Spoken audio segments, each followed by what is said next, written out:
Hello नमस्कार दोस्तों, स्वागत करता हूं आप सभी का अपने इस नए वीडियो में। उत्पाद सिपाही प्रैक्टिस सेट संख्या 4 आज हम लोग पढ़ेंगे। इससे पहले 3 सेट मैंने आपको दे दिया है जो कि हमारे चैनल के प्लेलिस्ट में आपको मिल जाएगा। प्लेलिस्ट में 1 से लेकर के 3 तक आपको मिल जाएगा और ये चौथा भी आज मैंने अपलोड किया है। और इसके बाद लगभग 50 सेट आपको करवाऊंगा, ठीक है। लगभग खोरठा के 50 सेट आपको करवाऊंगा जो कि हर एक एग्जाम के लिए इंपॉर्टेंट रहेगा। आज देखिए सबसे पहले पहला प्रश्न क्या क्या सबसे पहला प्रश्न है कर्म कारक के सही रूप छांटा। कारक का स्पेशल वीडियो मैंने बनाया है, आप उसको जाकर देख सकते हैं। इस प्रश्न में कहा जा रहा है कर्म कारक का सही रूप छांटना है हमरा, हमका, हमको या फिर हमके। तो कर्म कारक का पहचान हम लोग कैसे करते हैं, जहाँ पर के या फिर रा हो, ठीक है, के या फिर रा हो तो उसको हम लोग बोलते हैं ये कर्म कारक से है। जैसे हमरा, तो ये आपका रा है, ये आपका सही हो जाएगा। अब कुछ लोग अगर सोच रहे होंगे कि हमके क्यों नहीं होगा, तो हमके का कोई अर्थ नहीं निकलता है खोरठा में।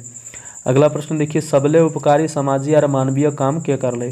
सबसे उपकारी और सामाजिक और मानवीय काम कौन किया, ये कहाँ से है, मांझो चैप्टर से है, ठीक है। तो इसमें आपका सही उत्तर हो जाएगा विनोद। मांझो की जिससे शादी हुई थी वो आपका हो जाएगा विनोद, ठीक है। अगला प्रश्न देखिए, रचना केकर पत्नी हल, ये आपका कहाँ का है, डाह नाटक का है, ठीक है। डाह नाटक का ये डाह नाटक के पात्र है रचना। और रचना किससे शादी की थी, रचना की जो पत्नी थी, रचना जिसकी पत्नी थी उसका नाम था विवेक, ठीक है। ऑप्शन नंबर बी आ जाएगा सही उत्तर। अगला प्रश्न देखिए, लीलज माने की है। लीलज मतलब क्या होता है, लज्जावान, गुनी या फिर लालची।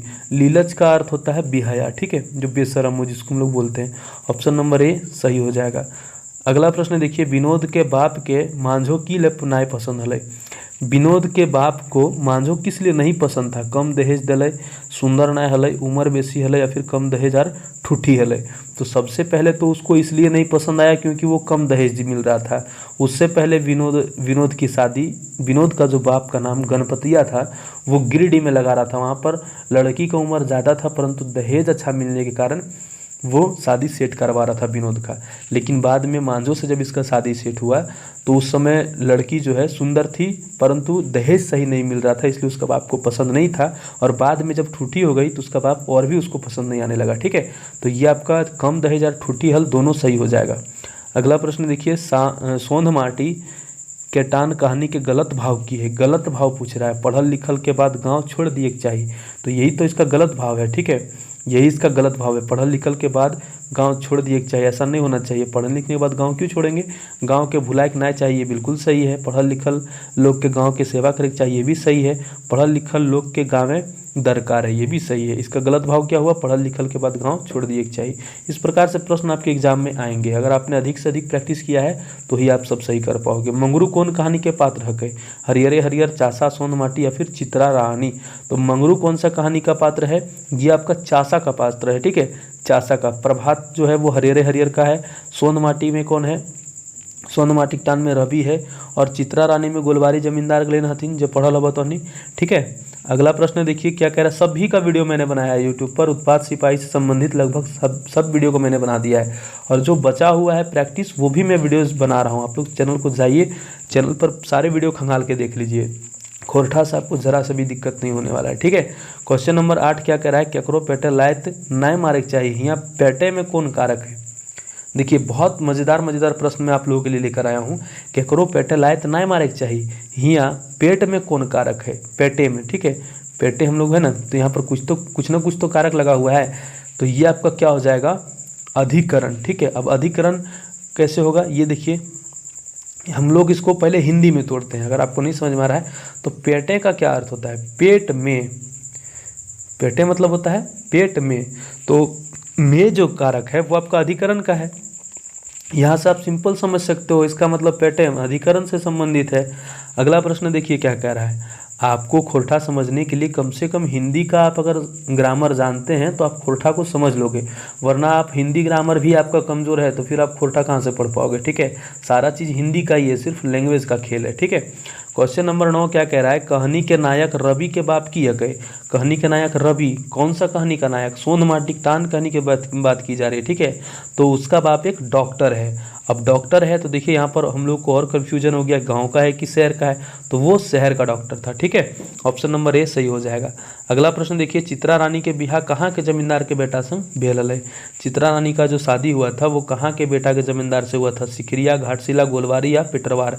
तो आपका पिटरवार तो होगा नहीं और घाटशिला भी नहीं होगा। सिखरिया की ये खुद रानी थी और गोलवारी जमींदार से इसका बेटा का शादी हुआ था। तो ऑप्शन नंबर सी आपका गोलवारी सही हो जाएगा। ठीक है, अगला प्रश्न देखिए क्या कह रहा है, सोन माटिक टान के रचवैया क्या थी। बहुत इंपॉर्टेंट प्रश्न है और बहुत बार हमने पढ़ा है।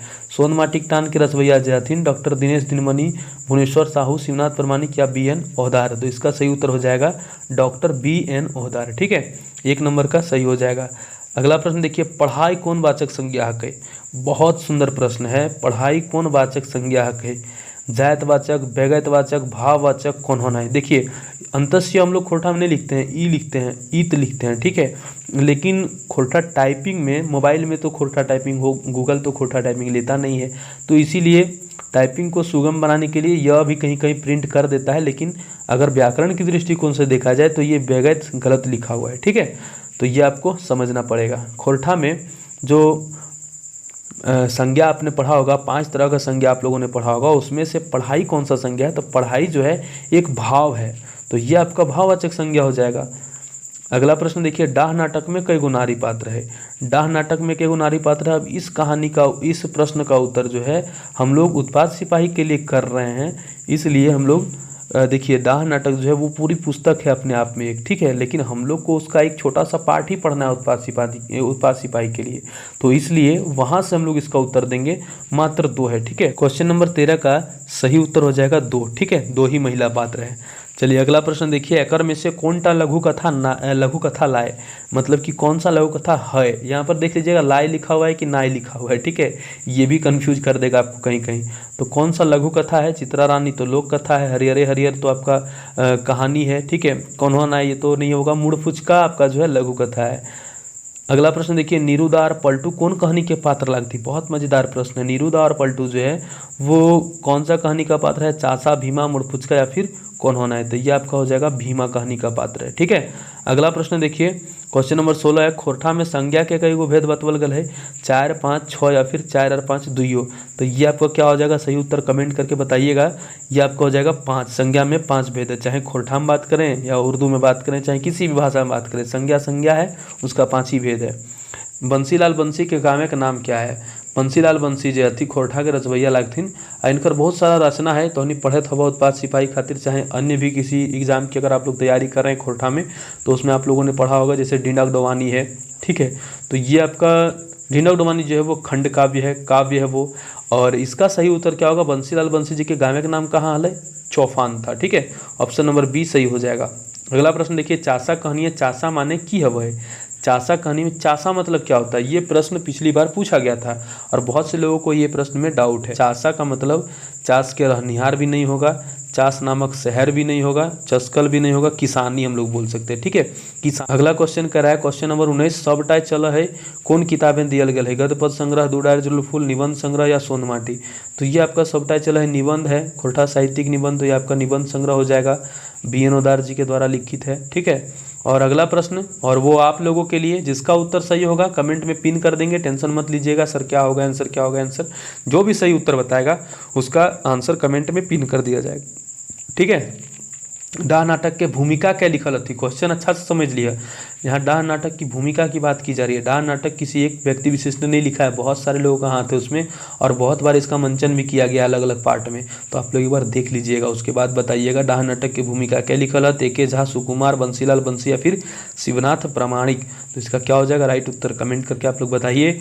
और फिर मिलते हैं किसी नए वीडियो में, तब तक के लिए जय हिंद, जय भारत। और इस सेशन को जरूर शेयर कीजिएगा अपने उन मित्रों के साथ जो उत्पात सिपाही की तैयारी कर रहे हैं। अगर आपको फिलहाल खोरठा की तैयारी करनी है उत्पात सिपाही के लिए, तो आप अभी 149 पेमेंट चल रहा है, 149 मात्र पेमेंट है।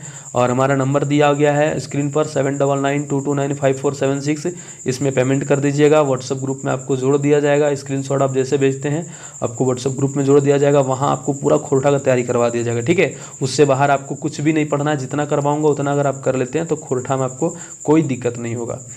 इस वीडियो को शेयर कर दीजिएगा दोस्तों। जय जोहार, जय झारखंड।